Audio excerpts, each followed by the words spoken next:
Gas को dissolve करते हैं लिटिल वाटर में, तो जो वहाँ पे रेस्पिरेटरी सोल्यूशन बन जाता है वही हाइड्रोक्लोरिक एसिड होता है, और वो क्या होता है, concentrated. That means concentrated hydrochloric acid वो हो गया जिसमें पानी का लेवल, जिसमें पानी का अमाउंट बहुत कम होगा। और डाइल्यूट एसिड क्या होता है, अब अगर आप चाहते हो कि मैं इस एसिड को, जो यहाँ पे कंसंट्रेटेड एसिड है, इसको मैं डाइल्यूट बनाऊं, डाइल्यूट मतलब जिसमें वाटर क्या हो, जिसमें वाटर मोर हो, सपोज। अब डाइल्यूशन हम कैसे करेंगे, क्या हम एसिड को ही पानी में डालेंगे या पानी ही शाबाश एसिड में डालेंगे, ये हमें अब सीखना है। जब भी हमें, क्योंकि dilution process is exothermic also, वहाँ पे एक्सप्लोजन हो सकता है, तो ये थोड़ा केयर के साथ करना पड़ता है। डाइल्यूशन हम कैसे करते हैं, हम पानी लेते हैं एक्सेस वाटर, जितने पानी का हमें क्या बनाना होगा, डाइल्यूट सोल्यूशन, हम यहाँ पे क्या लेंगे, वाटर।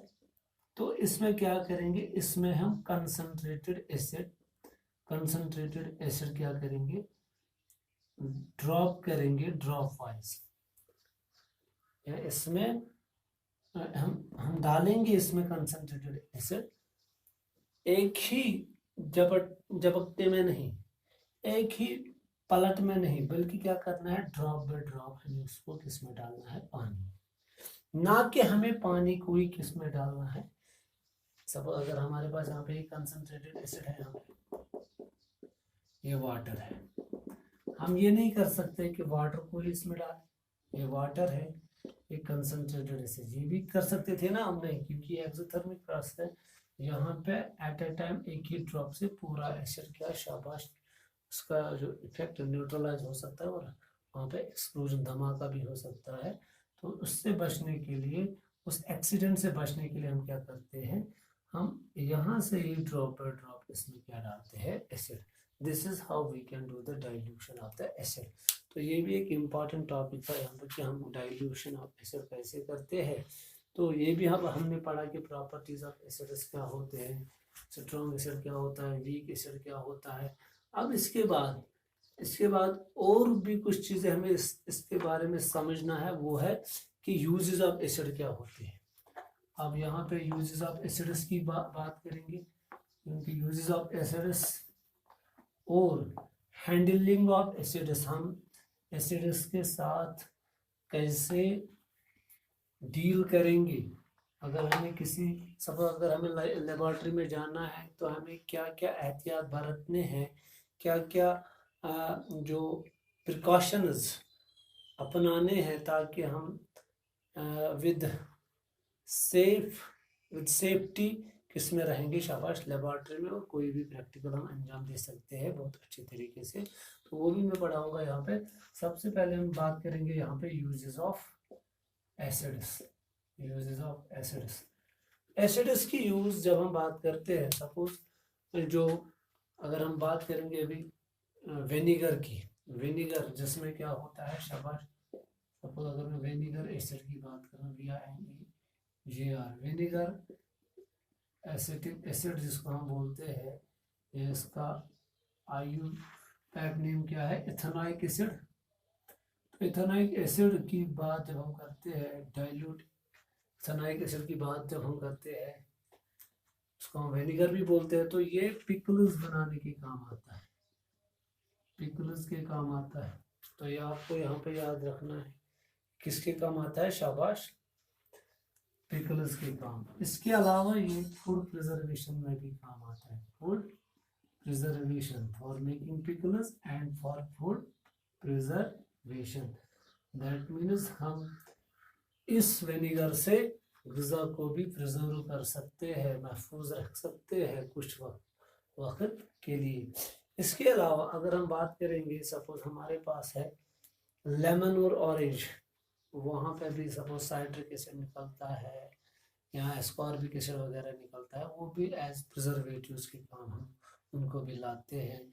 यहाँ अगर आप देखोगे जो एस्कॉर्बिक एसिड होता है, उससे स्कर्वी की जो बीमारी होती है वो दूर हो जाती है। तो बहुत सारी बीमारियों के इलाज में भी काम आते हैं। कौन, शाबाश, यही साइट्रिक एसिड, सपोज उसमें पर्टिकुलरली कौन एस्कॉर्बिक एसिड की बात जब हम करते हैं। इसी तरह जब हम नाइट्रिक एसिड और सल्फ्यूरिक एसिड की बात करते हैं, जो हमारे पास लेड स्टोरेज बैटरीज होते हैं, जो हम इन्वर्टर्स या ऑटोमोबाइल्स में काम लाते हैं, जो बैटरी जो हमारी गाड़ी में होते हैं, बाइक्स में होते हैं, तो वहाँ पे भी हम उनका सहारा लेते हैं। किसका? सपोज नाइट्रिक एसिड का, सल्फ्यूरिक एसिड का।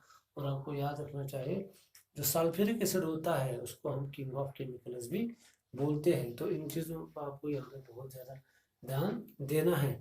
तो जो नाइट्रिक एसिड है या यही सल्फ्यूरिक एसिड है, ये डाइज बनाने के काम में भी आता है।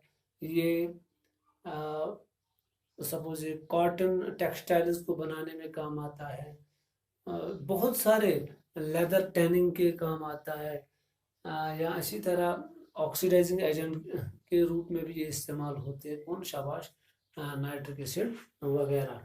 जिस तरह मैंने आपको बताया, पेंट वगैरह, ऑयल्स वगैरह, पेंट्स वगैरह के काम में भी ये आते हैं। तो ये आपको यहाँ पे याद रखना है। या इंक बनाने के काम में भी आते हैं। लेदर को मैंने बताया, लेदर बनाने के काम, जो हम लेदर के जैकेट्स या शूज वगैरह पहनते हैं, उस लेदर को बनाने के काम आते हैं ये acids.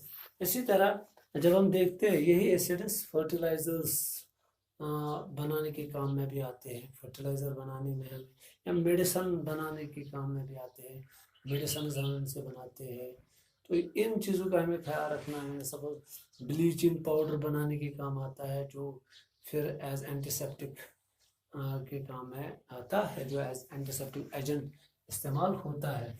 Suppose as cleaning the as removing the germs वगैरह from the water.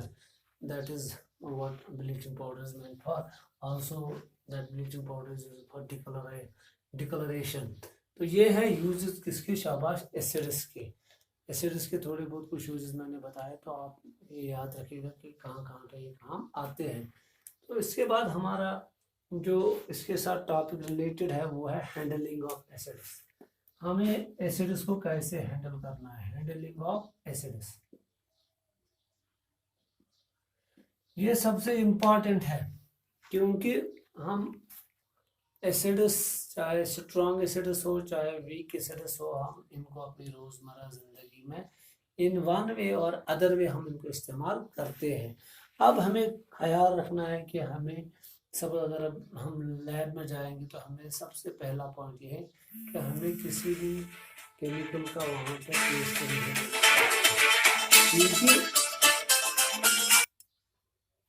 क्योंकि टेस्ट लेने से क्या हो सकता है, क्योंकि ये बहुत पॉइजनस होते हैं, तो इससे हमें नुकसान पहुँच सकता है। इस तरह मैंने आपको बताया, जब हमें डाइल्यूशन करना हो तब जाके हमें क्या करना हो, acid he drop by drop किस में डालना चाहिए? पानी में डालना चाहिए, ना कि पानी किस में डालना चाहिए? एसिड में डालना चाहिए। और ये भी आपको याद रखना है कि हमें नेकेड हाथ से इन एसिड्स और बेसिस को क्या शाबाश हैंडल नहीं करना चाहिए, हाथ नहीं लगाना चाहिए डायरेक्टली। हमें ग्लव्स पहन के इनके साथ क्या डील करना चाहिए। और क्योंकि इनसे क्या हो जाता है, ये स्किन बर्न्स भी कर सकते हैं, हमारे हाथ को क्या जला भी सकते हैं और जलाते भी है, क्योंकि स्ट्रॉन्ग एसिड्स बहुत स्ट्रॉन्ग होते हैं, वो हमारे हाथ को क्या जला भी सकते हैं। इसके अलावा जब हम मिसाल के तौर पर जो कुछ बेसिस की बात जब हम करते हैं, वो भी बहुत स्ट्रांग होती है, उनको भी हमें विद केयर हैंडल करना चाहिए। हमें क्या पहनने चाहिए? हमें ग्लव्स पहनने चाहिए। क्या करने के लिए? अब बाय द वे कभी कभार हो सकता है, एक्सीडेंटली हो सकता है, सपोज मिसाल के तौर पर एसिड गिर गया, तो हमारे जहन में आएगा एसिड का इफेक्ट बेस न्यूट्रलाइज करता है। हमें कोई KOH या NaOH, ये स्ट्रॉन्ग बेसिस होते हैं, हमें उनका सहारा नहीं लेना चाहिए, क्योंकि वो खुद करोसिव होते हैं। तो उस टाइम हमारे पास लेबॉर्ट्री में होता है बोरिक एसिड टाइप का, वहाँ पे हमारे पास एक केमिकल होता है, तो वो हमें उस टाइम क्या करना चाहिए, वो एसिड बर्न जो होगा उसको क्या साफ करना चाहिए। दैट मीन्स जो यहाँ हमें क्या बनाना चाहिए, सोल्यूशन ऑफ सोडियम बाइकार्बोनेट। जो बाइकार्बोनेट होता है NaHCO3, ये सोडियम बाइकार्बोनेट होता है, इसी का सोल्यूशन बनाना चाहिए और वही उस एसिड के बर्न पे डालना चाहिए, क्योंकि ये बेसिक इन नेचर होता है, ये उस एसिडिक इफेक्ट को क्या करता है, ये न्यूट्रलाइज करता है। या हम क्या कर सकते हैं शाबाश, बोरिक एसिड का सहारा ले सकते हैं। बोरिक एसिड जिसको हम H3BO3 भी बोलते हैं, ये लैब में अवेलेबल होते हैं। तो या तो इसका सोल्यूशन लेना है, सब कभी कभार एक्सीडेंटली हाथ पे या किसी कपड़े वगैरह पे क्या एसिड पड़ जाता है, तो उस टाइम हमें उसका इफेक्ट इससे न्यूट्रलाइज करना चाहिए, इन दो चीज़ों से न्यूट्रलाइज करना चाहिए। आज के लिए इतना ही, कल पढ़ेंगे इंशाल्लाह रहमान। हम क्या पढ़ेंगे कल, बेसिस पढ़ेंगे, फिर उसी में हम पढ़ेंगे उसकी प्रॉपर्टीज, वहाँ पे भी ये पढ़ना है, strong base, weak base, dilute, concentrated base, dilute base. ये तो अब आसान सा बनता जा रहा है। और इसके अलावा हमें क्या पढ़ना है, हमें यहाँ पे पढ़ना है न्यूट्रलाइजेशन पढ़ना है। वो मैंने आपको पढ़ा है यहाँ पे कि न्यूट्रलाइजेशन क्या होता है। एक प्रोसेस होती है जिसमें क्या बनते हैं, जिसमें एसिड और बेस आपस में कंबाइन होकर क्या बनाते हैं, सॉल्ट और वाटर, और वहाँ से हीट भी निकलती है। तो फिर जो ये सॉल्ट बनता है, फिर हमें ये भी पढ़ना है कि सॉल्ट क्या होता है। तो ये सारी चीज़ें हम कल डिस्कस करेंगे। थैंक्स।